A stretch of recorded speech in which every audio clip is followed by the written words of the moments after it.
Very good evening, everybody. Welcome back to the fourth episode of XENA Star SALON Chat Show, Season 2, with your host, Kapil Deev. Today, on the fourth episode, we have a very interesting guest, a guest from Namma Bengaluru, the techno city of Bangalore. And I am, an XLRI guy, and with over 3 decades of experience in corporates, design, brand, packaging, and you name it, he's done it and seen it all. A corporate industry professional, no wonder Bangalore has accepted him to be of one of its own. And he's here not to talk about branding or not to talk about the corporatization. He's here to talk something about philosophy. He's also here to talk about spirituality. So put your hands together for Dr. Atul Sinha. Good evening, sir.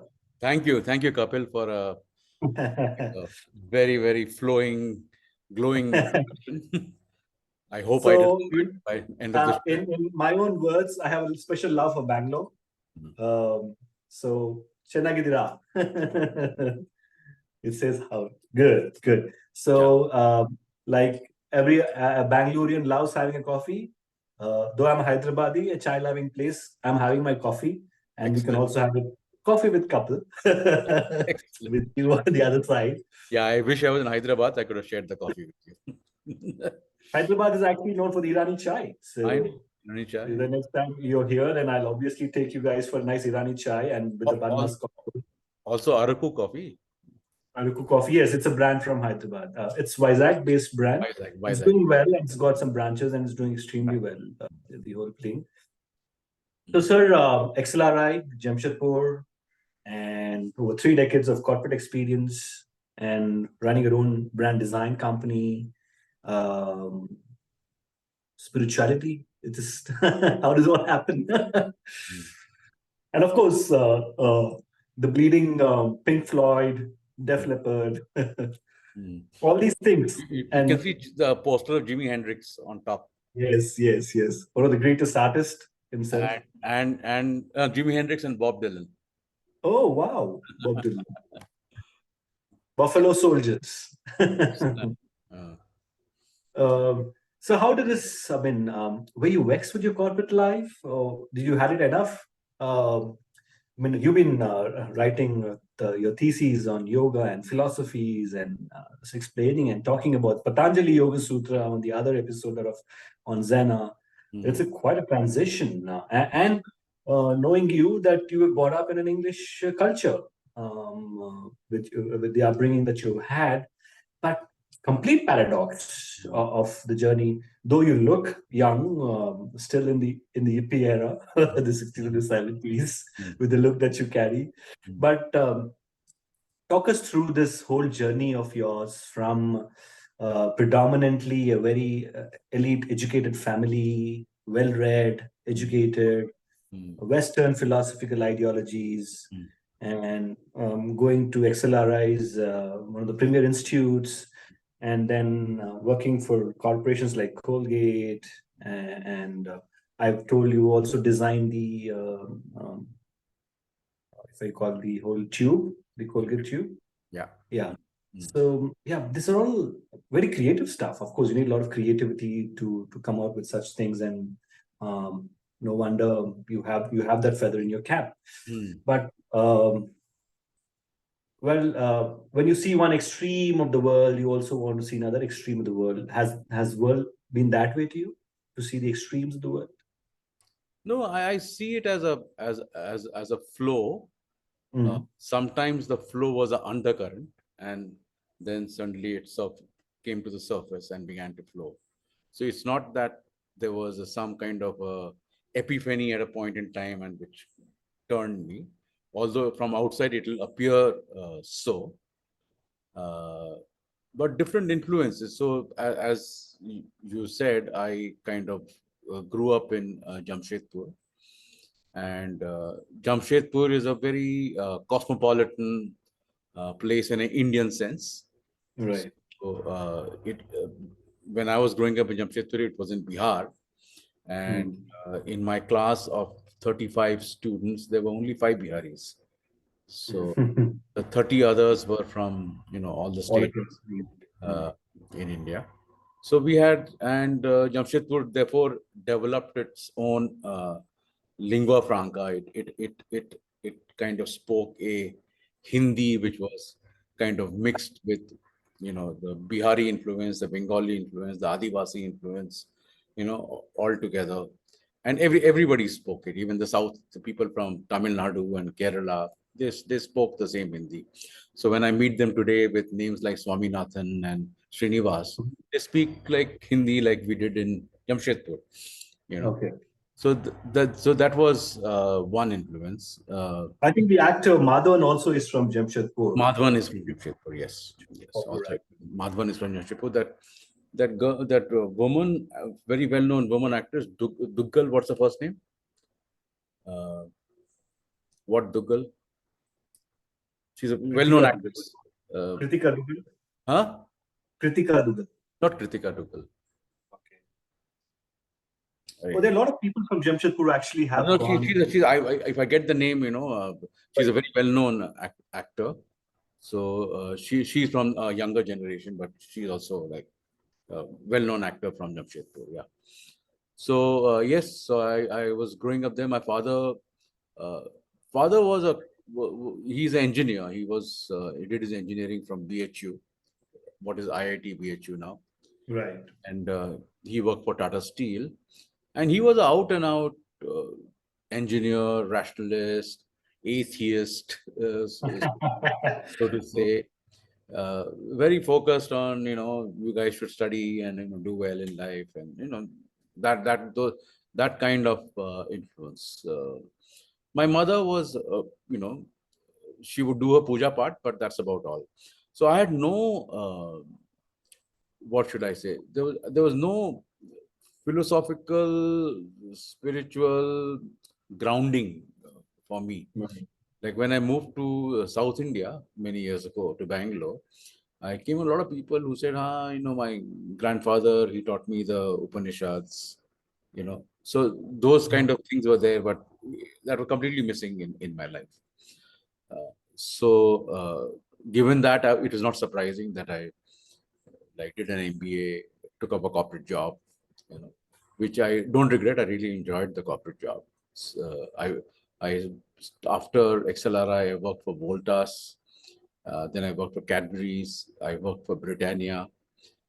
I worked for Colgate, and then I came back to Britannia. And when I hung up, I was the vice president of marketing at Britannia.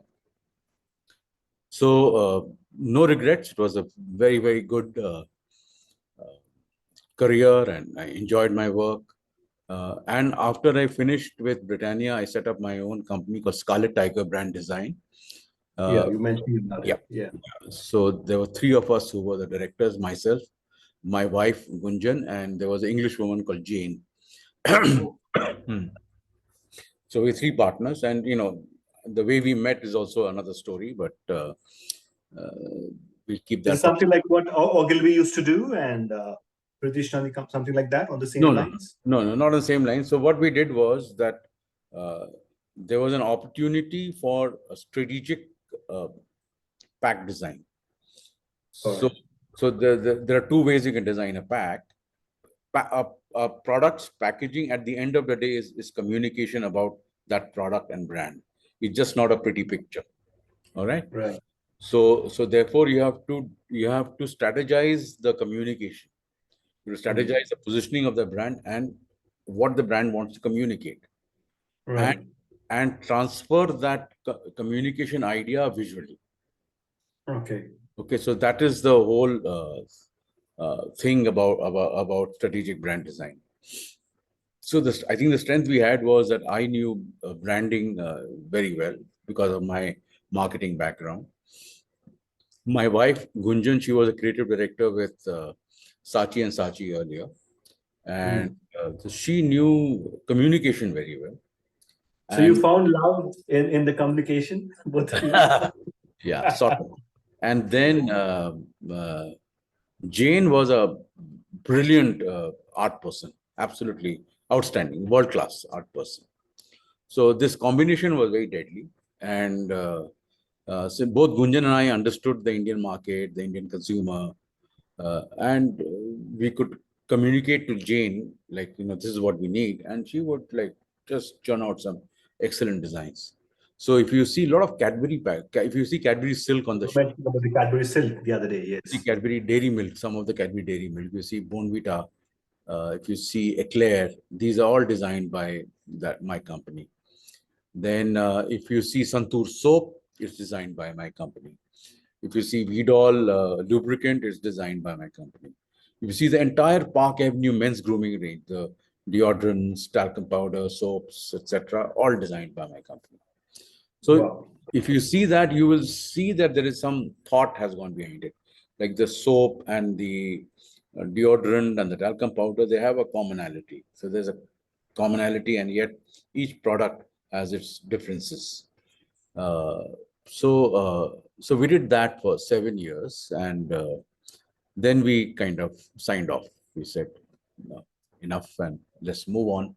So all of us then moved on to our own things after that.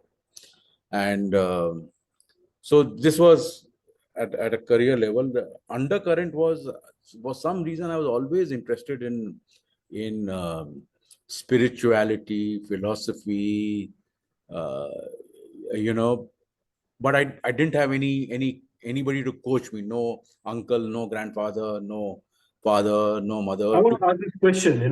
For a person who's raised, by an atheist, a father, your Mm, father was an atheist, mm, and you have no common ground in understanding spirituality or religion or any kind of yeah. maybe Mm, something that you could picked up from your mother mm, about puja part, simple way, mm. but not the depth understandings. Uh, does it so happen that after you lived a corporate life for so many years and you see the extremeness about corporatization and which the youth of course are going through right now, when they kind of fall prey, Mm. early praise to corporatization, Mm. that man actually starts thinking that मैं कौन हूँ, and starts from there the whole inquisitivity.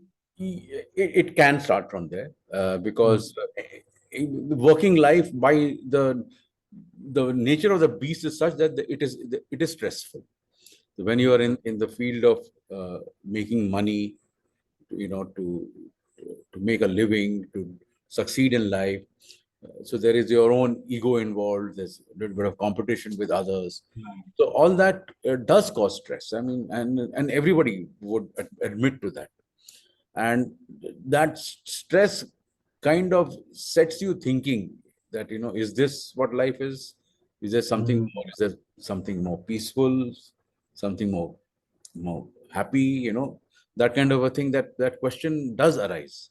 So uh, so there's no denying the fact that the normal getting caught in worldly life will set you thinking about spirituality. Just to cut a little bit, later on when I did my studies, I have discovered that is the design. That is the Oh, that is the cosmic design. okay. The Mhm. cosmic design is that you are caught in, if I were to use some technical terms, you're caught in samsara. You're caught you're caught in this web of samsara. And the reason you're caught in the web of samsara, and your karma is driving you into that web. And the reason is that at some point in time you say, "Ki, what the hell? Is this all life is all about, or there's something more?" You know? So that it's a design. It is Mm. it is it is the design of the cosmos, of God, or whatever you want to choose to call it. So Right. and then you start slowly moving in the direction of realizing who you This is really my good question, and I kind of relate myself to it.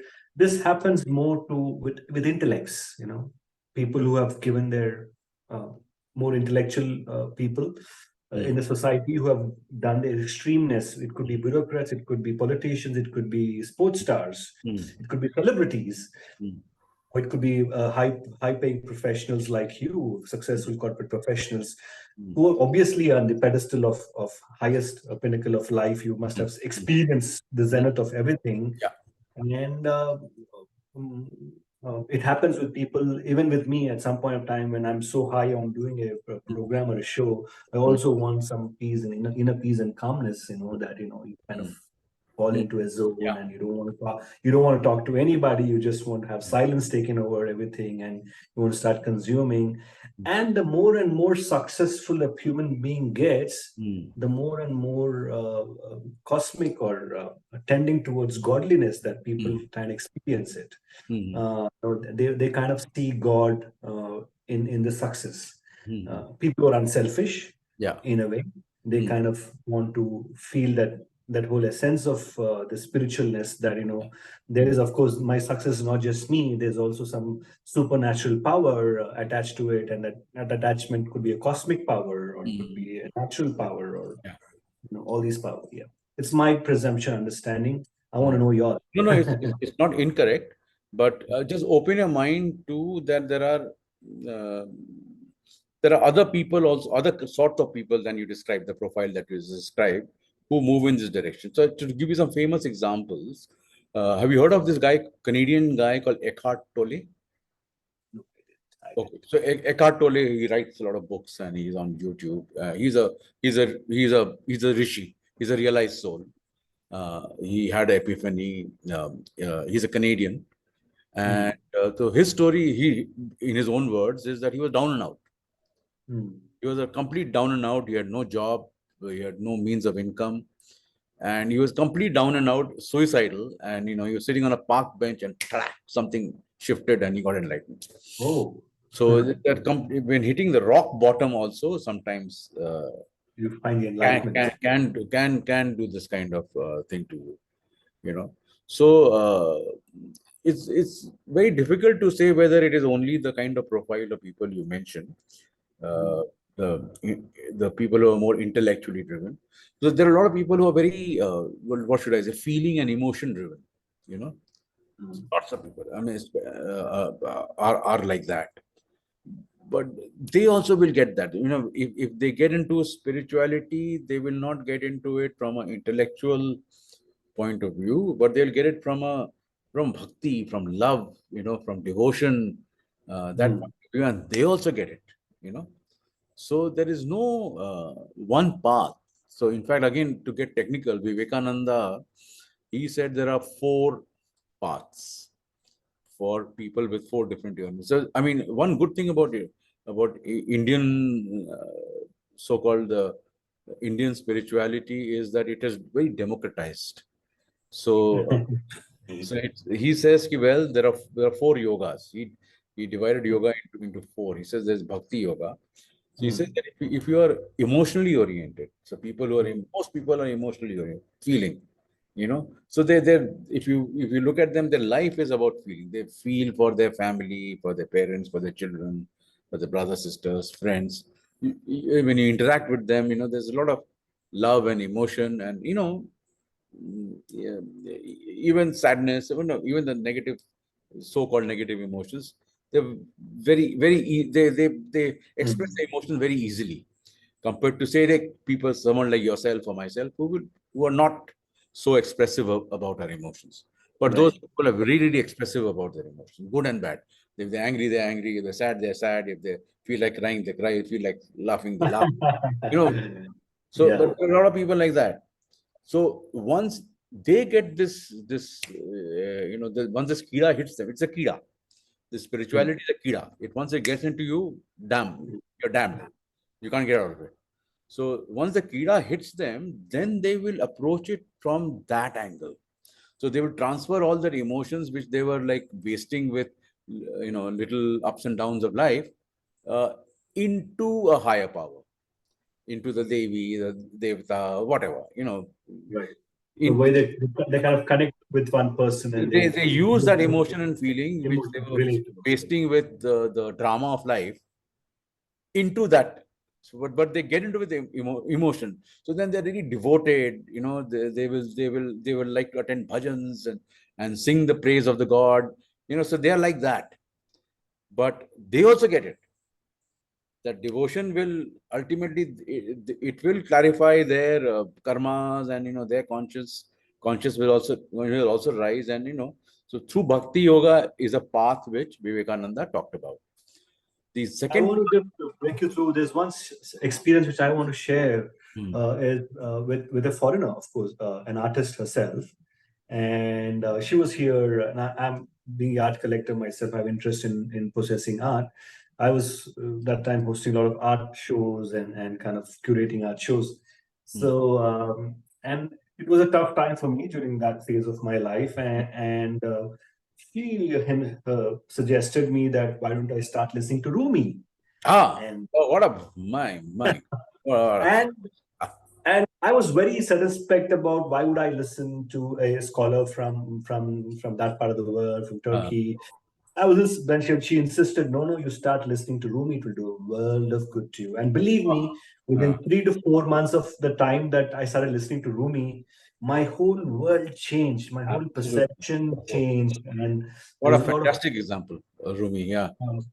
and I don't understand the lyrics though, but there's something about Rumi that it just No, you can read it. It's the books. I have got a book here somewhere of Rumi. Hmm.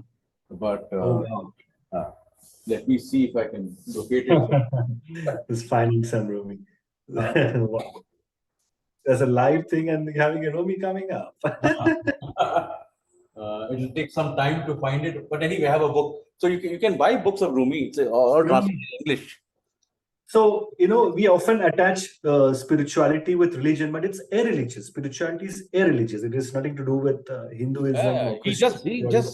He was lost in the higher power. High power. He wrote all his. I've read him in English, or not in Farsi, in which he wrote, Persian, in which he wrote. But in English, it looks like he's talking to a woman he loves. Right. But actually, he's talking to a God that he loves. God. Loves God like as if it's a lover. So he talks to God as if the God is his lover. So it's beautiful. Rumi is absolutely beautiful. So and now when somebody is in the same phase like I was, I could just sense the person. I would just listen to Rumi. I would just say that, because I found my path through that. There was a path I was trying to hang on. In fact, that entire journey made me who I am right now. I became the host on TV. I became a producer. I became part of the television industry only because of the path I took. That slight change in my career got me what I'm doing right now is that instinct of listening to Rumi and just made me feel heavenly inside. I start loving yourself, start loving you, accepting who you are and loving yourself. I'm glad you brought up this example of Rumi because he's a great example of what Vivekananda called Bhakti Yoga. So the second path which Vivekananda talks about is Gyan Yoga, which is the path of the intellectual, which is the path where the intellectual person will ask 1 million questions. Everything has to be logical, analytical. So if somebody says, you go and pray to God or do this ritual, he'll ask why. And if he doesn't have an answer, why, he will not do it. Basically, the fellow's left brain will not allow him to access his right brain. Left brain is all logical and analytical. Right brain is all intuitive and all that. So therefore, the problem with a logical intellectual person is he doesn't tap into his or her intuition at all. Therefore, missing out on a lot. Okay. Right? So for that, the Gyan Yoga path is that you read the scriptures, then you kind of contemplate on the scriptures, and then you meditate on the scriptures. So that's how the Gyan Yoga works. And so the Gyan Yogi will not be able to do all the devotion and bhajans and Rumi stuff. Will not be able to do that. So he or she has to read the Upanishads, the Bhagavad Gita, whatever, the scriptures. The scriptures. The scriptures, the left brain needs to understand what we are talking about. This whole spirituality makes logical sense.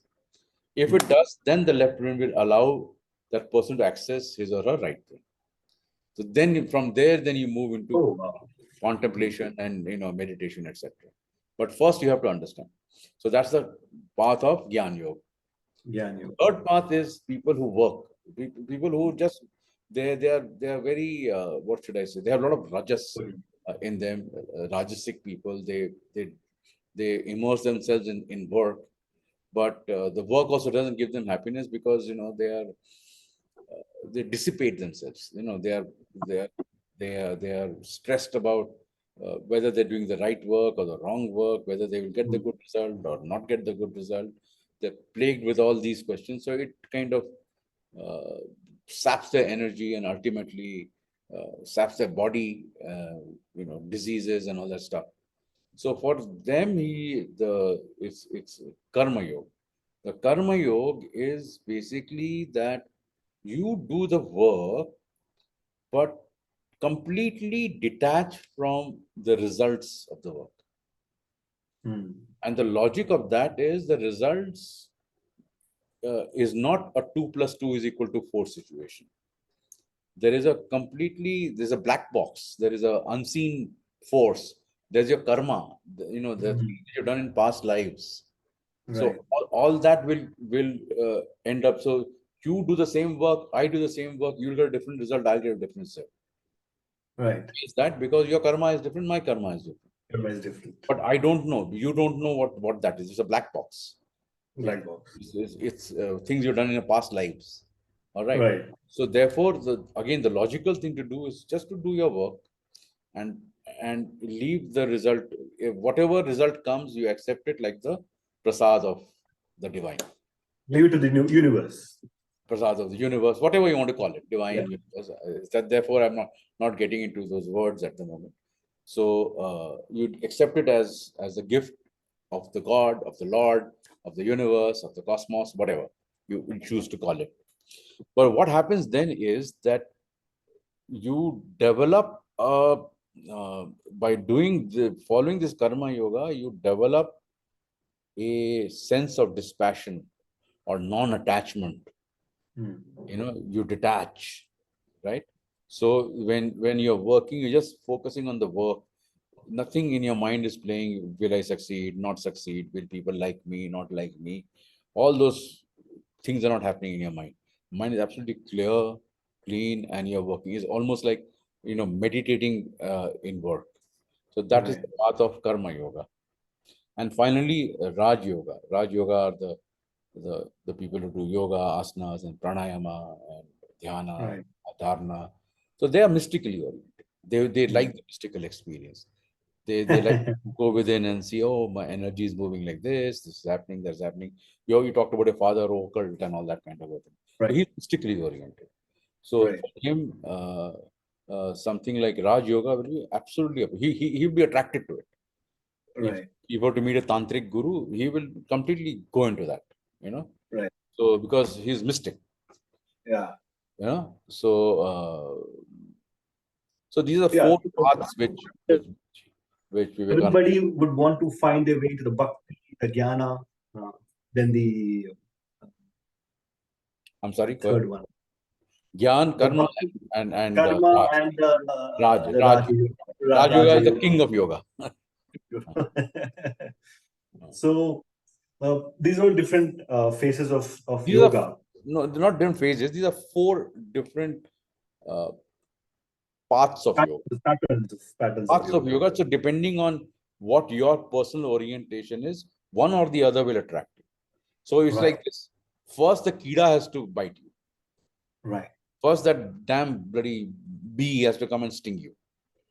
That you have reached a stage where you say, "Ye kya roz 9 to 5 काम करना and make this money and all this uh, wife problem, husband problem, child problem, parents problem."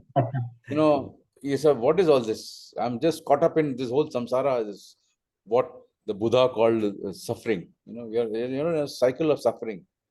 So there must be something more than this. And Yeah. it's not only that. So there are few things. One is that people who are say very poor. I mean, they're struggling to just make ends meet. You can't talk all this to them. That's what I'm saying. Yeah. It is pointless because they're thinking of the next meal. Yeah. That kind of thing. They will do anything. Right. So leave them out. But people have made lots of people are very rich. Also, they also reach a stage where they're trapped in their wealth. Right. The very poor people are trapped in the poverty. The very rich people are trapped in their wealth also. So it's not that they are very happy. They're wealthy, but it's not that they're happy. They also have their own sorrows. So but the moment that bug hits you, then it's impossible to escape it. So then you have to take the path. And what path you take, the universe will guide you. The whole system will get aligned The to it. universe will guide you. When the time comes, you'll find a guru. Right. So all that will happen. You have to make your own effort, but there will be some guided paths will open, and things will happen. So there is because you're living in an ecosystem, a Right. cosmic ecosystem, so to say, and that cosmic ecosystem will show the path.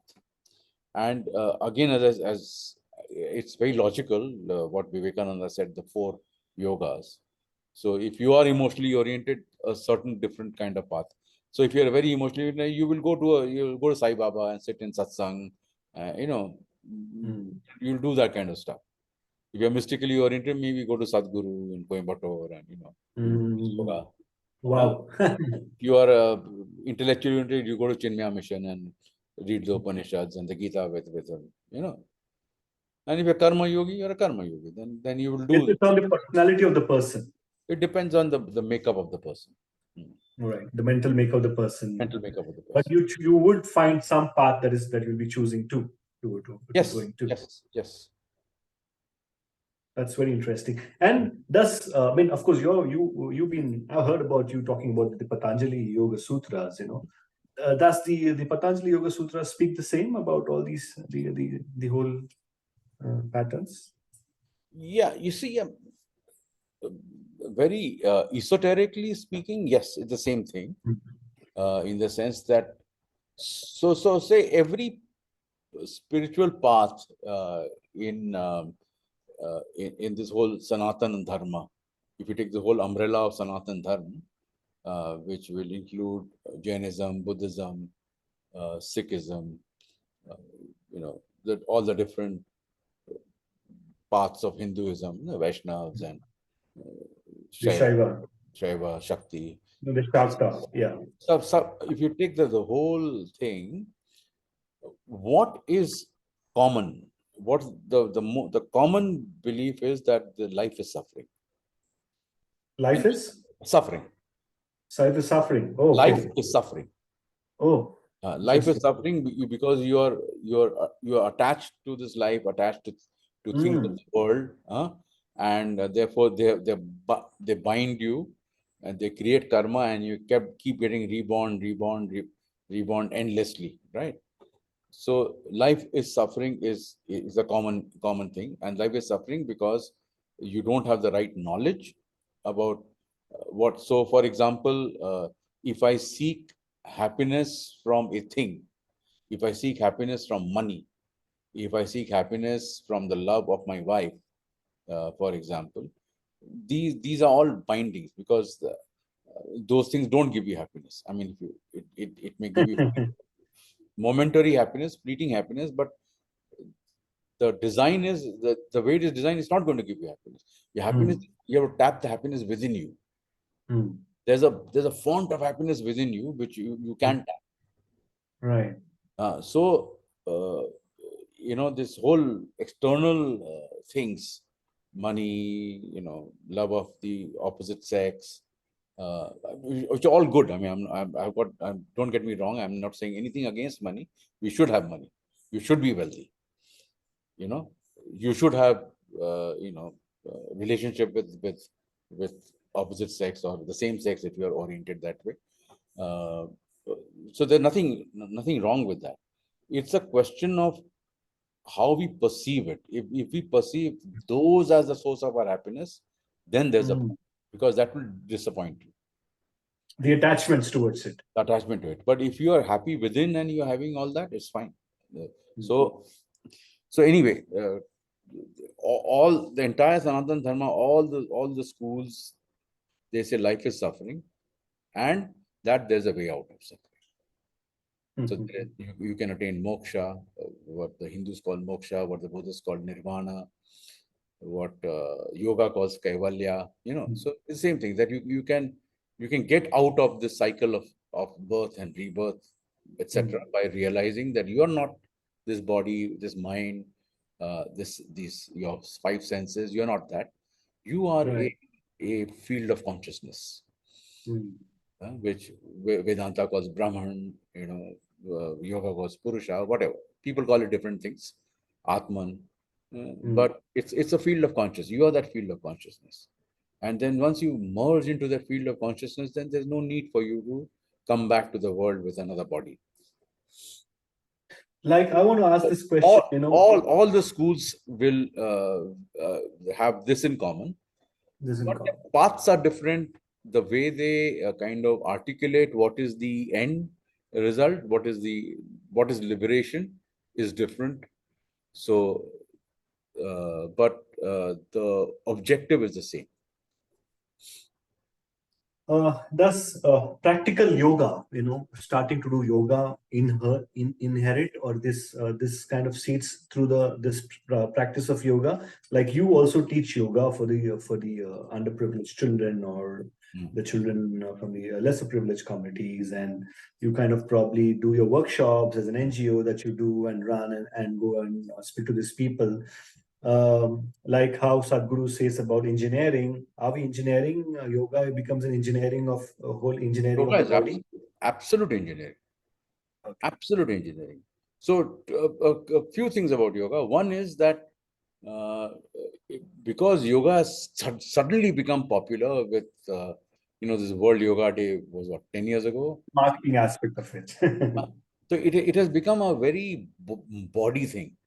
But that Yeah, is not, yoga. if you look at yoga, yoga is not, I mean, body is part of it, but it is like, I saw a very good meme that they say, what is advanced yoga? And they show somebody doing some very contorted asana.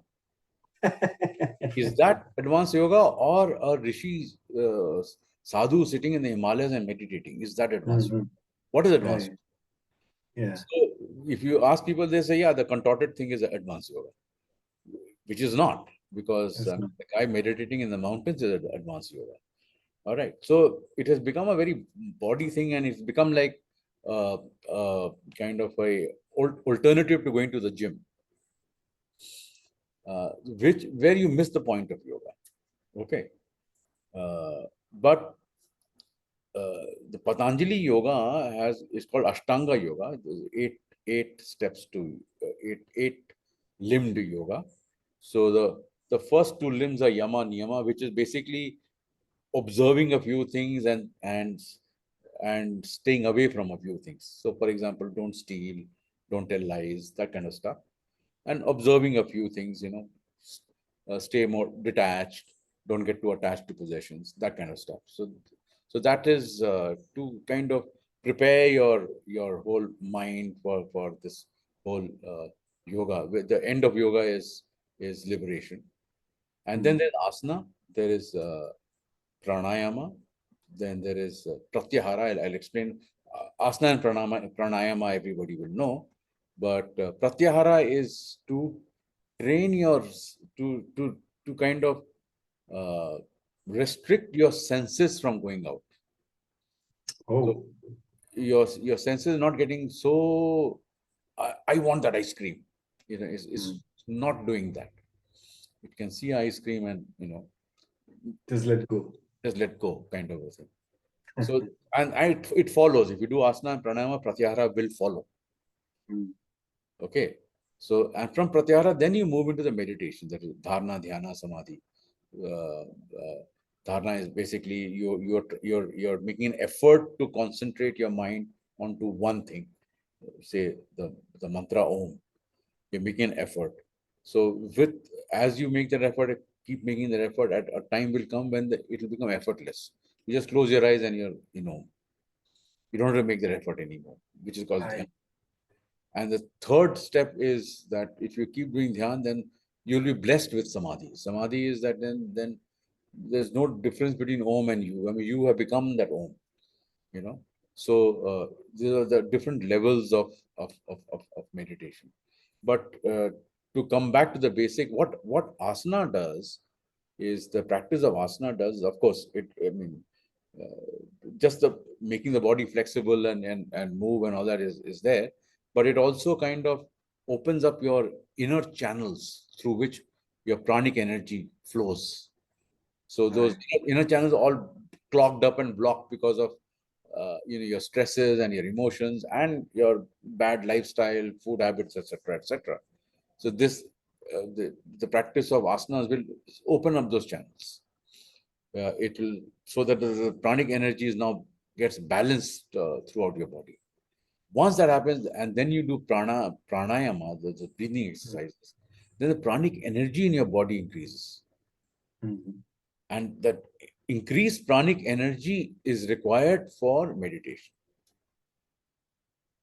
Wow. So then when you meditate, you're using up that high content of pranic energy for meditation, because meditation takes a lot of energy. Right? To be able to concentrate, to be so much, it requires a lot of energy. So people who meditate, for example, they create so much energy within them, they eat less. Yes, Yeah. exactly. Yeah, they eat less because they don't need the food. They don't. I mean, the body is already energized with that energy. So these are the things about this thing. And as far as you talked about children and all that, see, children are very stressed out today. I mean, when I was writing my thesis, I discovered there's UNESCO statistics that 20% of the world's children, there is about over 2.5 billion children in the world, have at least one clinical symptom of a psychological or a cognitive problem. So there's depression, or ADHD, either cognitive or psycho-emotional kind of a problem. 20%, and most experts say that 20% is a gross underestimate. Okay. Then second thing, you might say, India, land of yoga and all that, stress is less in India. Not true at all. So again, statistics show that the same percentage of kids in India have this at least one clinical symptom as in the US, which you would say is the most stressed out country. So it's not that India is any better. Because of the performance pressure? Whatever reason, poverty could be there are some reasons which are different. Poverty is certainly one reason. Performance pressure is another reason, but these are all common to the US and all that. But you might intuitively feel, oh, we have a family system, this system, that system, stress would be less. It's not. It's the same. Is the question? Is the fact. So what yoga does when children perform yoga, what it does, it calms down their mind. And once the mind is calmed down, then they find that they can concentrate better on the studies. They're doing well in class. They're getting better marks, right? Their friendships improve, the relationships improve with their other children and even their parents and teachers. Their self-confidence improves. So there's lots of benefits which have been like thoroughly researched. For the last 30, 35 years, a lot of research has gone into yoga, benefits of yoga. So all documented now.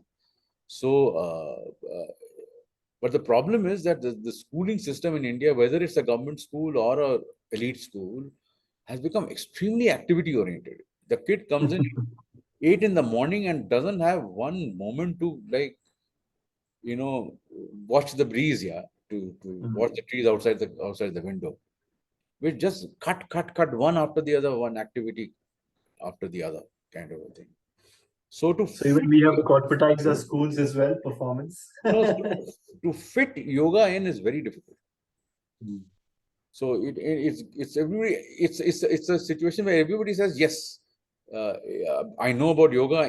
Has got a lot of benefits, but nobody's serious. Nobody will take out one activity and say, instead of that activity, I'll do yoga. Because that activity.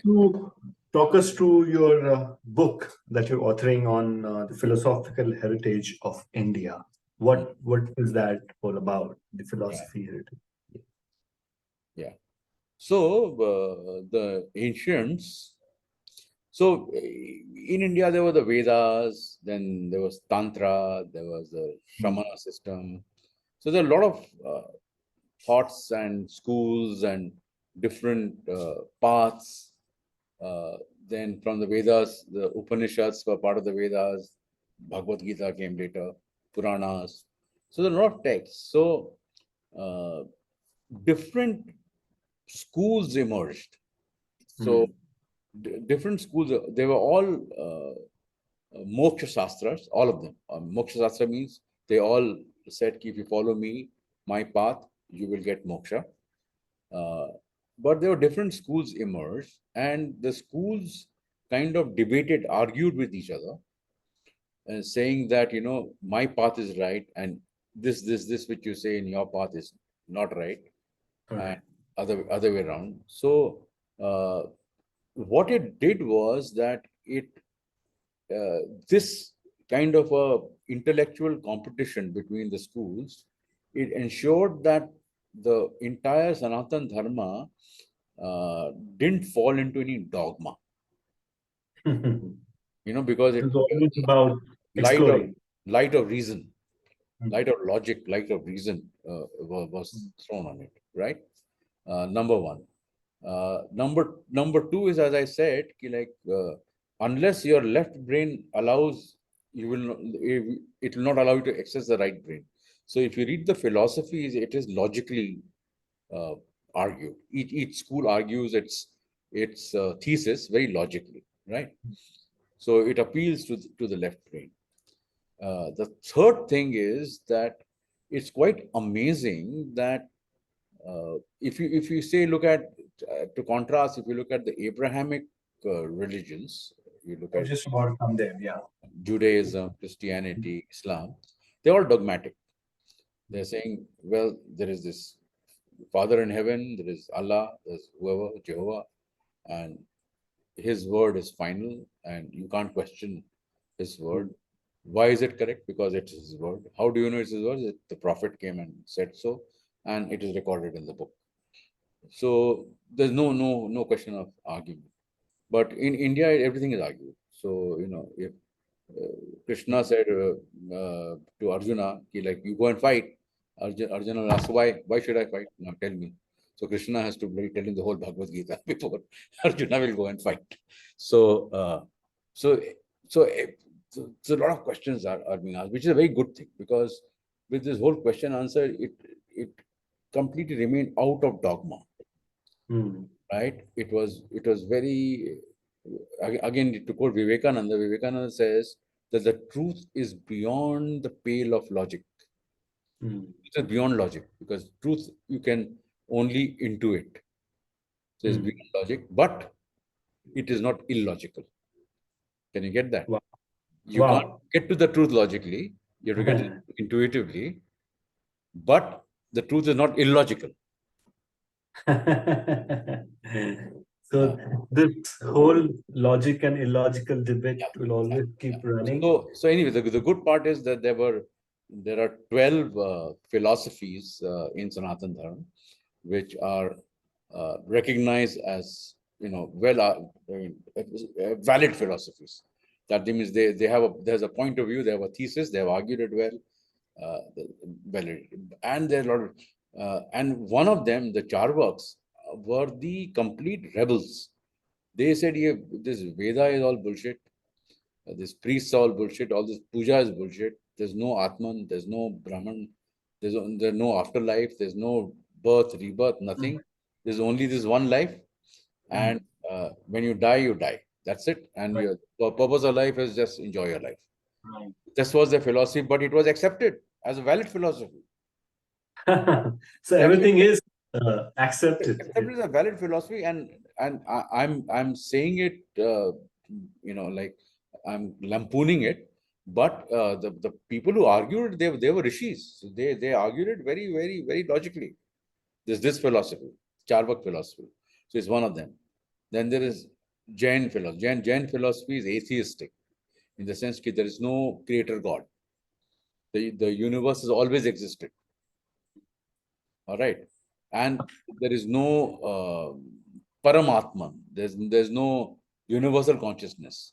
Once you become enlightened, your Atman leaves this world and remains. So it's an atheistic philosophy.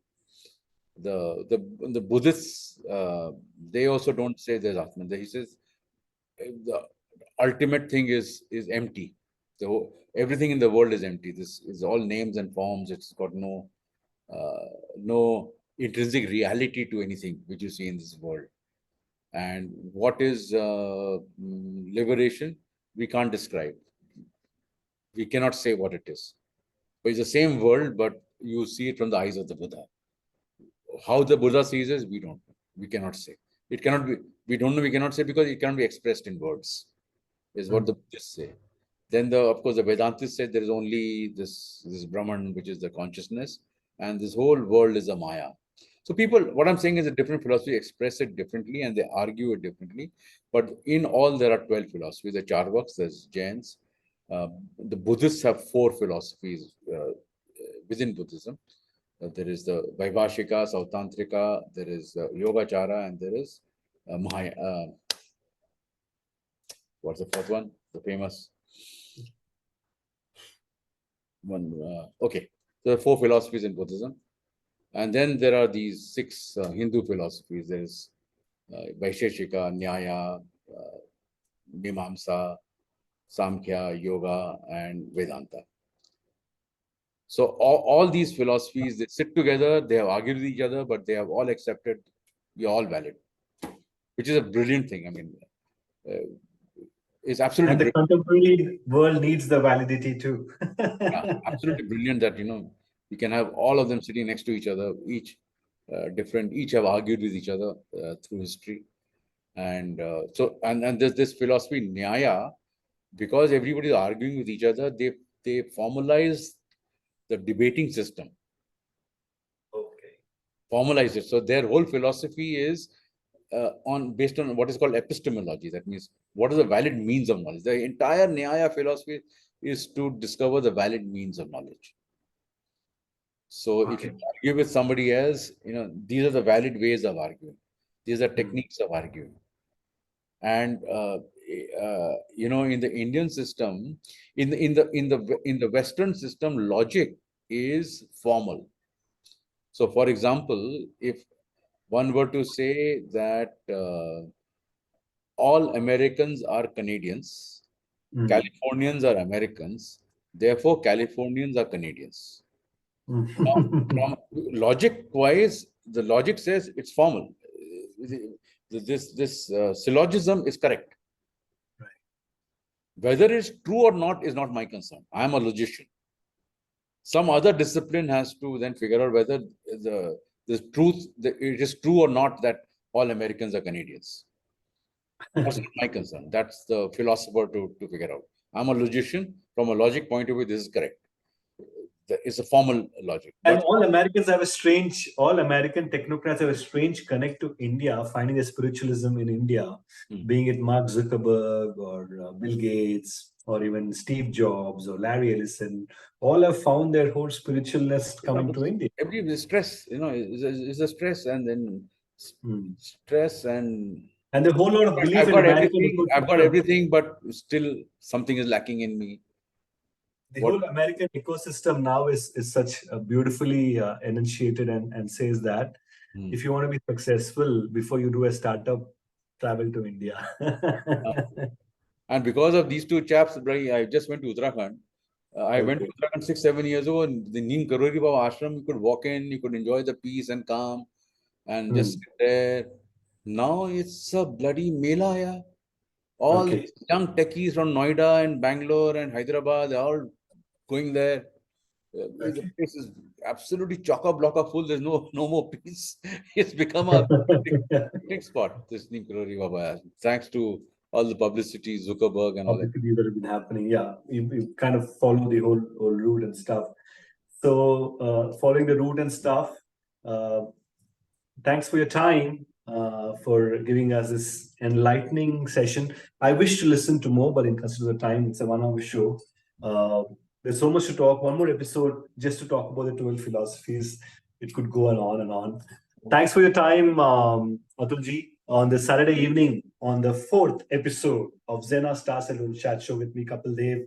Enlightening, spiritual, philosophical, logical, understanding, and educative. So that was the conversation. And for the first time, I was not talking and I was only listening, more of listening to all that you've been speaking about. I hope the viewers also loved our conversation. Thanks for your time. Good evening. Namaskar. And